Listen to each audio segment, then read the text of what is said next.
As vozes. Terror é minha paixão. Na ficção, é claro. Sou um velho padre que, nas horas de folga, tem o hobby de escrever. Minha especialidade são os contos.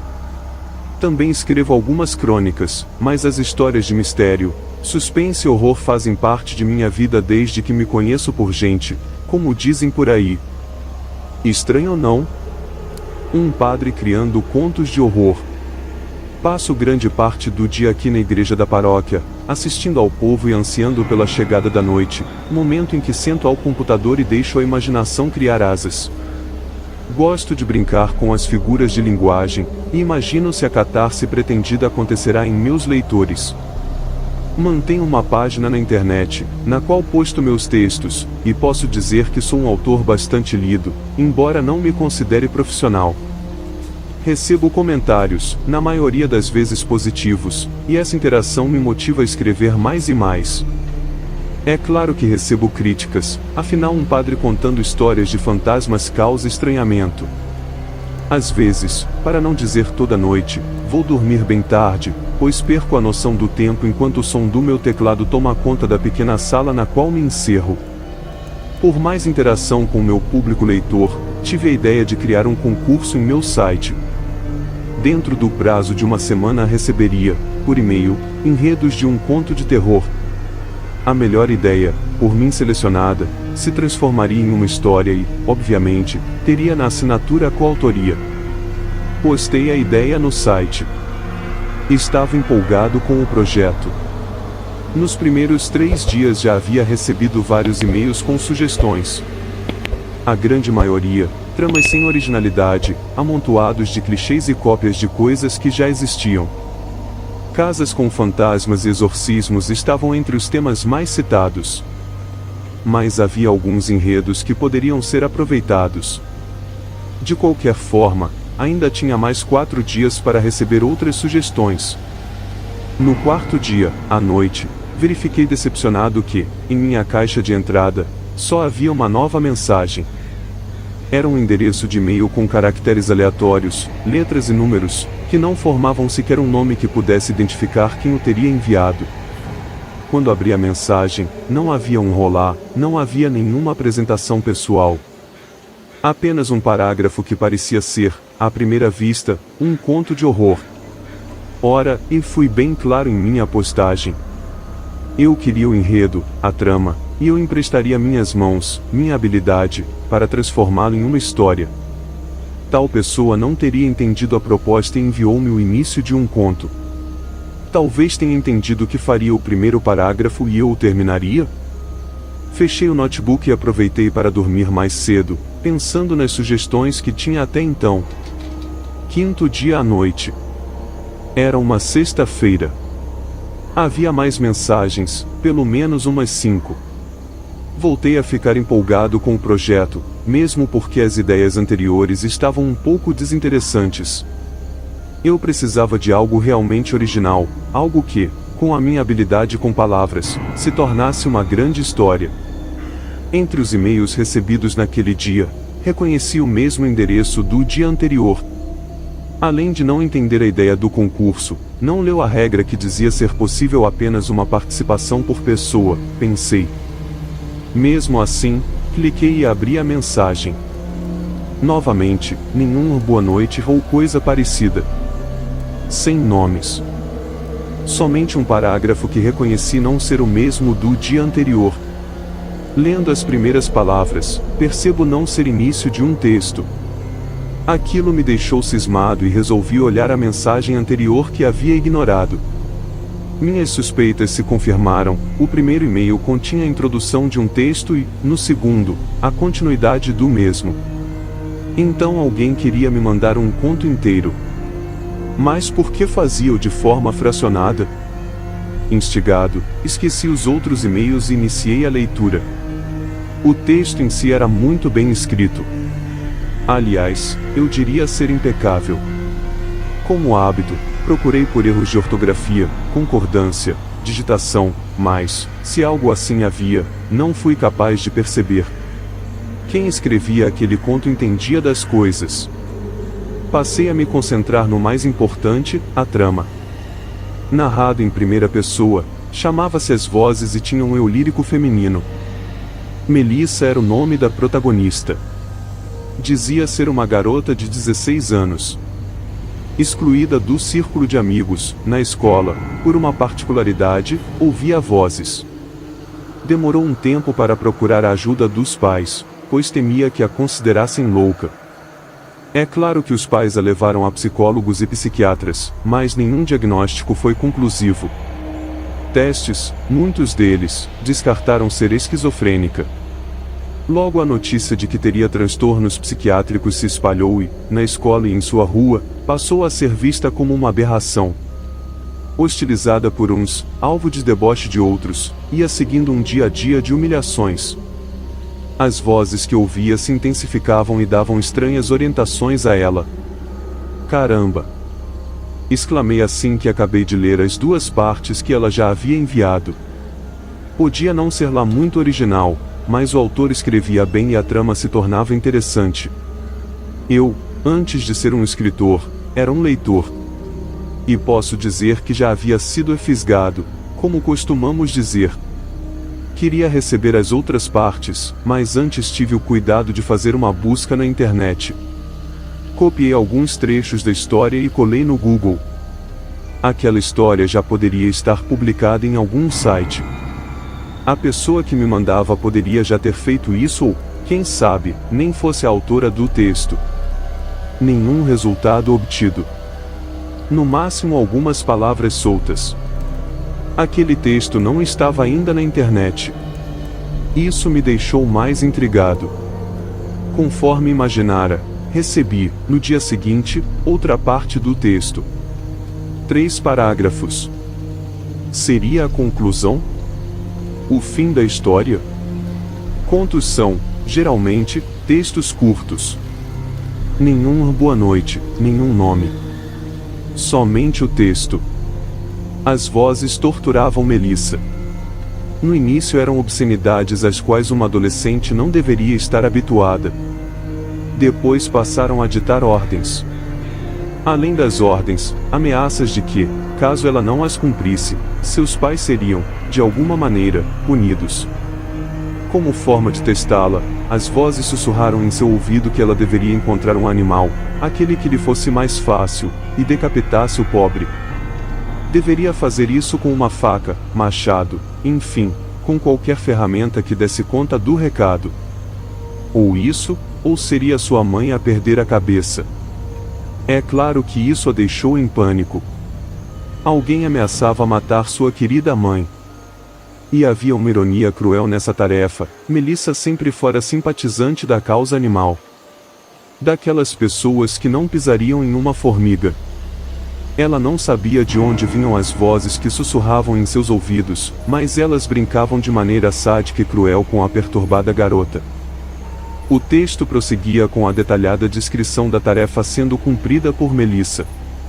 Ela já acreditava que não tinha transtornos psiquiátricos e que as vozes eram reais. Cumpriu as ordens tendo como vítima um dos pombos que habitavam, as pencas, o barracão no qual um dia teria funcionado um curtume e hoje encontrava-se abandonado. Chorava copiosamente enquanto degolava o pobre animal. Pediu perdão à ave, 1, 2, 1000 vezes. Tinha sangue nas mãos e na roupa, então feriu-se, de propósito, com a faca, a fim de justificar o sangue. Diria qualquer coisa, que caiu e cortou o joelho, algo assim. Isso explicaria também ter chorado. Enquanto realizava a tarefa, ouvia risos insanos e histéricos. Melissa, 16 anos. Tive um estalo e corri verificar o endereço de e-mail, mls16@hotmail.com. Como pude ser tão distraído a ponto de não perceber que, no endereço de e-mail, havia a sua idade? E as consoantes ML sugeriam o nome Melissa. Então quem estaria me mandando a história tinha um nome. Uma garota de 16 anos que escrevia um conto de terror na qual a protagonista teria seu nome e sua idade. É claro, isso eram apenas suposições minhas, apenas possibilidades. Qualquer um poderia criar o endereço de e-mail com dados da história, Talvez para brincar comigo, me confundir, me fazer de bobo. Poderia tentar rastrear o endereço de IP do computador que me enviava os e-mails, mas achei que poderia ser de qualquer lan house, então deixei por isso mesmo. Quando findou o prazo de recebimento, apenas postei em meu site que o prazo se esgotara e que, em breve, divulgaria o resultado. A verdade é que, desde que comecei a ler a história de Melissa, atormentada por vozes que sussurravam em seus ouvidos, sequer abria as outras mensagens. Esperava ansiosamente o dia passar para, à noite, ler os novos capítulos da trama. E começava a ter problemas de concentração no trabalho porque, além de querer saber a continuidade da história, eu tinha todo o mistério sobre quem estaria enviando aquela história. Seria uma jovem escritora de nome Melissa? O que a faria brincar comigo daquela forma, trazendo aquele verdadeiro enigma? Talvez até fosse alguém que eu conhecesse pessoalmente, que soubesse do meu hobby e do meu gosto por histórias de horror. Algumas vezes respondi ao e-mail, dizendo que estava gostando da história, mas gostaria de saber sobre o autor, ou autora. Nenhuma das minhas mensagens foi respondida. Um novo capítulo. Ótimo! Ansiava por isso. Posso dizer que já me tornará dependente daquele enredo, e esperava que o mistério da autoria secreta fosse, enfim, revelado. No novo fragmento recebido, Melissa narra estar à beira da loucura. Tornará-se insuportável aos pais o seu comportamento e as coisas estranhas que fazia.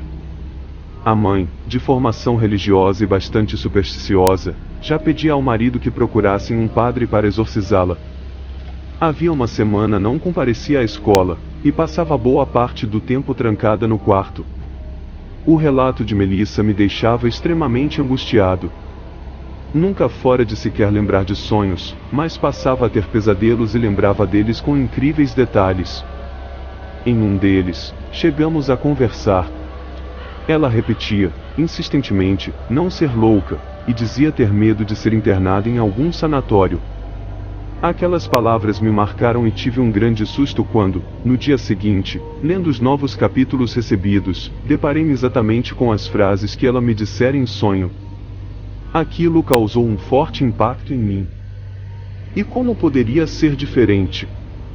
Como uma coincidência daquelas seria possível? Apesar de lidar com o além nas histórias que escrevia, na vida real sempre fora muito prudente em relação a coisas assim. A própria igreja testemunhara, ao longo da história, uma infinidade de fraudes, assim como patologias, casos de esquizofrenia, que eram confundidas com possessões demoníacas. Agora, eu tentava entender como as frases proferidas por ela em um sonho se repetiam, ipsis literis, no capítulo novo que acabará de receber. Minhas surpresas não cessaram. Em um novo capítulo, Melissa dizia estar no limite, e procuraria ajuda com mais alguém além de seus pais, que nem estariam ajudando tanto assim. Um padre, escritor de histórias de horror, bastante conhecido na internet. Talvez pudesse ajudá-la de alguma maneira. Ela falava de mim no texto? Com essa possibilidade na cabeça, outro estalo acontece. Lembro da captura ao pombo no barracão que um dia teria sido um curtume e que, agora, encontra-se abandonado. Esse barracão existe, e fica a apenas 5 quilômetros daqui. Lembro do velho curtume do mau cheiro que causava revolta nos moradores. Assim como o endereço de e-mail, como não percebi mais essa pista? Melissa existia, e estaria morando próximo dali, e precisaria averiguar. Ela clamava por ajuda, e eu teria que ser cauteloso. Começaria pelo barracão. Naquele dia, deixei de lado os compromissos da paróquia. Também não era dia de missa. Chegando em frente ao velho curtume, estacionei e fiquei um tempo dentro do carro, observando. Estava abandonado havia muito tempo, pelo menos 10 anos. Parte do telhado estava destruído. Pombos tomavam conta da área. Lembrei do pobre que Melissa teria sacrificado em cumprimento às ordens recebidas. Olhei atentamente ao redor. Ela poderia morar em uma daquelas casas. Estaria apenas me contando uma história fictícia ou passava realmente por aquele tormento? Não tirava da cabeça as frases que ouvirá, primeiro em sonho e, depois, no capítulo recebido. Estaria enlouquecendo em uma vida dedicada ao sacerdócio e nunca testemunhara casos de vozes e possessões, mas também não poderia negar que algo daquela natureza estivesse realmente acontecendo. Disfarçadamente, saio do carro e me dirijo ao velho curtume. Talvez fosse psicológico, mas parecia sentir o característico e repulsivo cheiro de quando aquele lugar ainda estava ativo. Não há trancas na grande porta, que rende quando a empurro. Está tudo muito sujo. Fezes de pombos por toda parte. Esperava encontrar, em algum lugar, marcas de sangue que indicassem a cruel tarefa que Melissa fora obrigada a cumprir. O lugar parece ter uma energia negativa, e não é por menos, em seres vivos, inocentes, perderam a pele para que nós usássemos cintos, sapatos e jaquetas. O cheiro que em minha memória estaria marcado era, de certa forma, o cheiro da morte desnecessária, da morte sem razão de ser. Então a vejo. Sentada a um dos cantos de uma sala suja, com as costas encostadas à parede. Veste calças jeans, camiseta e tênis. Está com o rosto voltado para baixo e os cabelos loiros cobrem suas feições. Eu tinha certeza que era Melissa, eu a havia encontrado. Ela soluçava. Em prantos, falava algo inaudível e só então percebi o estilete em suas mãos. Não. Meu grito rasgou o silêncio do ambiente, porém foi inútil, pois o movimento rápido fez a lâmina afiada cortar tecidos e artérias. Você veio, padre. Invisto em sua direção, já preparado para estancar, talvez com a minha camisa, aquele corte. Subitamente, uma espécie de flash me deixa momentaneamente cego e desorientado. Quando consigo vislumbrar novamente a sala e suas bancadas empoeiradas, não a vejo mais, e não entendi o que tinha acontecido, apenas que não estava mais ali. Não havia uma gota de sangue no chão imundo. Sinto o estômago embrulhar e saio cambaleando. Não consigo evitar e acabo vomitando sobre meus próprios pés. Senti a falta de ar. Precisa de alguma ajuda, padre? O senhor está bem?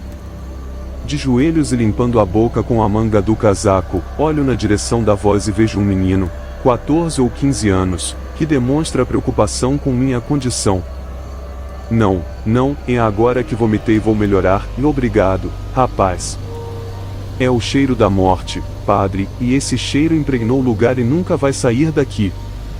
Minha mãe sempre diz isso. Parecia que teria lido minha mente. De qualquer maneira, parecia inútil continuar ali. Veio atrás dela, padre? Aquela pergunta me causou calafrios. Como assim? Do que você está falando? Repliquei com a voz trêmula. A Melissa, padre. Ela fala comigo, sussurra em meu ouvido. Da mesma forma que ela ouvia vozes, eu a ouço. Ela me orienta sobre como mandar as mensagens ao Senhor. Eu enviei aqueles e-mails. Ela dita e eu escrevo, palavra por palavra. Eu sabia que o Senhor viria aqui hoje, ela me disse. Posso dizer que fui o instrumento para que vocês pudessem se conhecer. Espero que agora isso tenha fim. Tenho medo de contar a meus pais. Vão pensar que sou louco. Sem o estranho sonho e a recente aparição, eu diria ter sido vítima de um trote por parte daquele menino de imaginação tão criativa. Mas sabia que ele dizia a verdade. Ninguém melhor que eu sabia, naquele momento, o que tinha acontecido. Melissa precisava, mesmo na morte, de alguém que nela acreditasse. Em vida não teve. Foi hostilizada e ridicularizada. Os próprios pais não depositaram confiança em suas palavras, quando procurou ajuda. Taxada de louca, chegou ao extremo de, no mesmo barracão em que arrancara a cabeça do pobre animal, cometer suicídio, cortando os pulsos. Ninguém veio em sua ajuda. Esvaiu-se em sangue naquele chão imundo. Foi a única vez, o único momento, em que desobedeceu às vozes, que diziam para não fazê-lo. Isso teria acontecido havia 5 anos. O garoto dizia lembrar vagamente da menina estranha que perambulava, sem amigos, pelas ruas, falando sozinha. Padre, Melissa quer que o senhor conte sua história. Escreva o conto, padre, conte a história dela. E assim o fiz. Escrevi em meu site o conto intitulado As Vozes. Escrevi não, na verdade apenas reproduzi os textos, impecavelmente bem escritos, que havia recebido. Não foi assinado em coautoria com Melissa. Dei a ela todos os créditos da história. O texto continha a advertência de ser baseado em eventos reais. Depois de publicar o conto, recebi muitas mensagens de gente que dizia lembrar da história da garota que se suicidara dentro de um curtume abandonado, igualmente abandonada por todos em meio a fezes de aves que ali faziam morada. Sua história tornou-se conhecida, como ela tanto queria. Tornei-me amigo do garoto, que hoje já é um homem. Sempre mantenho contato para saber sobre possíveis danos psicológicos que poderia ter sofrido. Ele diz nunca mais ter ouvido a voz que sussurrava em seu ouvido. Parece estar bem e segue sua vida, inclusive casou-se, talvez, raramente lembre de Melissa. Já eu, não há dia que termine sem que a ouça sussurrar em meu ouvido um boa noite, padre, durma bem.